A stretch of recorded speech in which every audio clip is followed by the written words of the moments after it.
Hello students, चलिए start करते हैं। चैप्टर 13 प्रोबेबिलिटी का इंट्रोडक्शन पार्ट इस वीडियो में देखेंगे। क्लास 10th में, क्लास 11th में आपने प्रोबेबिलिटी का कुछ बेसिक कंसेप्ट तो सीख लिया है। यहाँ पे कुछ थोड़ा सा एडवांस लेवल है तो वो भी हम आसानी से कर लेंगे, कोई ज्यादा डिफिकल्ट काम नहीं है।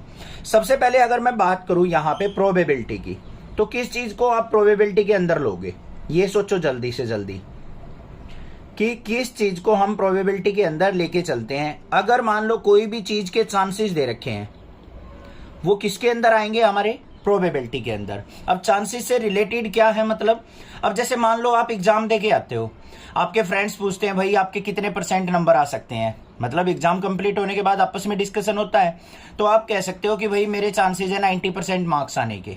चांसेस बताते हो, एग्जैक्टली तो नहीं पता होता आपको। ऐसे ही आप अपने दूसरे फ्रेंड से पूछते हो, वो कहता है मेरे 80% आने के चांसेस है।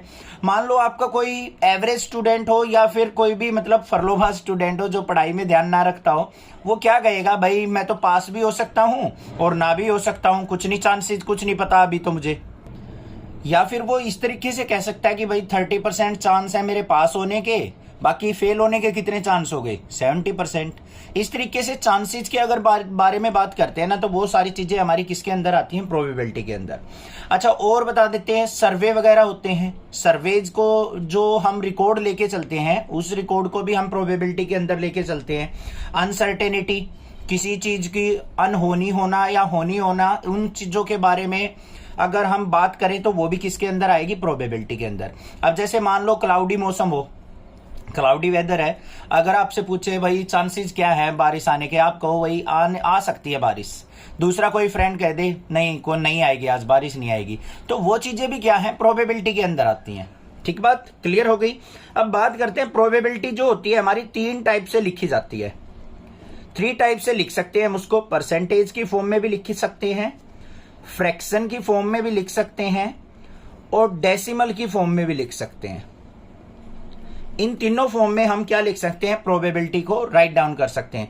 अब जैसे मान लो कह दे 20% प्रोबेबिलिटी है। 20% का मतलब क्या होता है, 20/100। इसी को अगर मैं फ्रैक्शन में लिखना चाहूं तो क्या करूं, 0 से 0 कैंसिल आउट, तो क्या हो गया 2/10, या फिर 2 1 जा 2, 2 5 जा 1/5 भी लिख सकता हूं। फ्रैक्शन की अगर बात करूं तो 2/10 को मैं 0.2 भी लिख सकता हूं। इन सभी का मीनिंग क्या है, सभी की वैल्यू सेम है, बट प्रोबेबिलिटी को लिखने का तरीका अलग हो गया। परसेंटेज की फॉर्म में भी लिखी जा सकती है, फ्रैक्शन की फॉर्म में भी और डेसिमल की फॉर्म में भी हमारी प्रोबेबिलिटी लिखी जा सकती है। दूसरी बात करें, जो हमारी प्रोबेबिलिटी होती है उसको अगर मैं नंबर लाइन पे लेके चलूं तो यहां पे क्या होता है, ये हमारा मान लो क्या है 0, ये हमारा क्या है 1।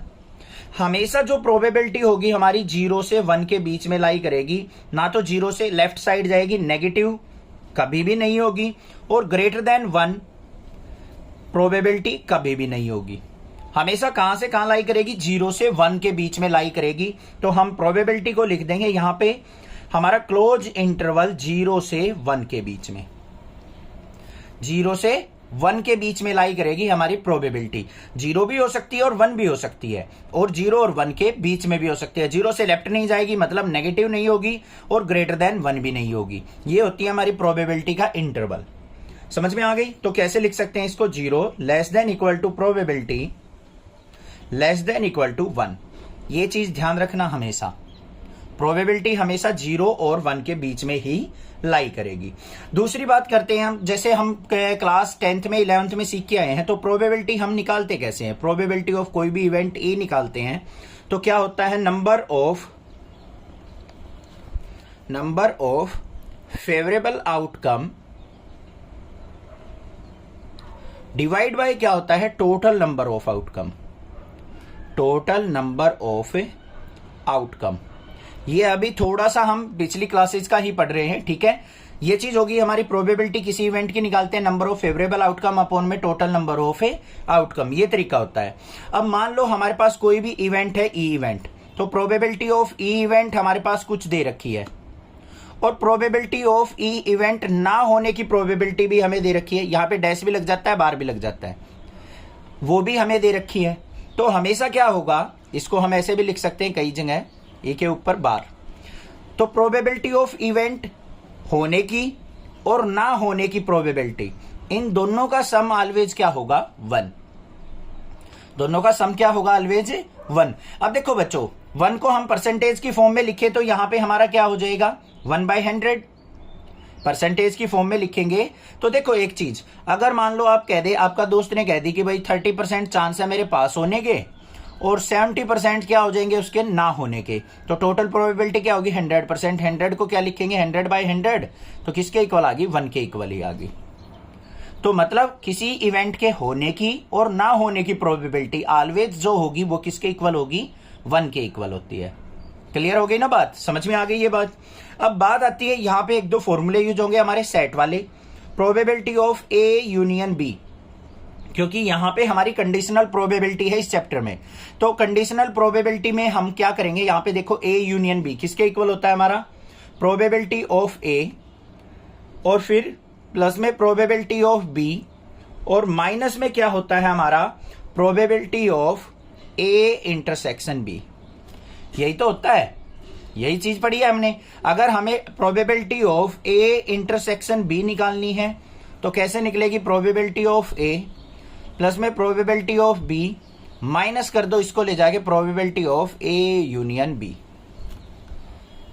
ठीक है भाई, ये चीज भी पता है, सेट वाले फॉर्मूले। अब बात करते हैं कंडीशनल प्रोबेबिलिटी की, जो इस चैप्टर के अंदर हमारी यूज होने वाली है। कंडीशनल प्रोबेबिलिटी का मतलब होता है इफ देन की सिचुएशन। इफ देन की सिचुएशन हो सकती है। कंडीशनल प्रोबेबिलिटी के अंदर हमारे पास दो इवेंट होंगे, एक मान लिया ए इवेंट है, एक हमारे पास मान लिया बी इवेंट है।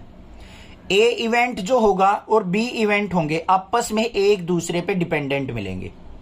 किसी एक इवेंट के अंदर अगर चेंजेस होते हैं ना, बदलाव होते हैं, तो दूसरे इवेंट पे उसका इफेक्ट पड़ेगा। यही चीज क्या कहलाती है? हमारी कंडीशनल प्रोबेबिलिटी। इफ देन की सिचुएशन भी कह सकते हैं, अगर ऐसा होगा देन ऐसा होगा। ठीक है, मतलब क्या है यहां पे? इफ अगर ये कंडीशन फुलफिल होगी तभी हमारी देन ये कंडीशन हमारी काम करेगी। ये कंडीशन भी हो सकती है हमारी कंडीशनल प्रोबेबिलिटी के अंदर। अब यहां पे क्या होता है? एक फॉर्मूला होता है हमारा, मान लो P of A by B. ये किसके इक्वल होता है? P of A intersection B upon में प्रोबेबिलिटी ऑफ बी इवेंट। यहां पे क्या होगा? आपको probability of B event given होगी, प्रोबेबिलिटी ऑफ ए निकालनी हो, या फिर ए की probability with respect to B निकालनी हो, तो हमारे पास फॉर्मूला होता है P of probability of A intersection B divide by probability of B. जो भी यहां पे नीचे इवेंट होगा ना, वही हमारा यहां पे उसी की प्रोबेबिलिटी ली जाएगी। ऐसे भी हो सकता है पी ऑफ बी बाय ए निकालना हो आपको, तो वो कैसे निकलेगा? पी ऑफ यहां पे ए इंटरसेक्शन बी अपॉन में, यहां पे नीचे ए इवेंट है तो प्रोबेबिलिटी ऑफ ए। समझ में आ गई बात? ये होती है हमारी कंडीशनल प्रोबेबिलिटी। बाकी यूज कैसे होती है हम क्वेश्चंस करेंगे, वहां से आपको बिल्कुल इजीली क्लियर हो जाएगा। कोई भी दिक्कत आएगी मैं बैठा हूं, चिंता मत किया करो बिल्कुल भी।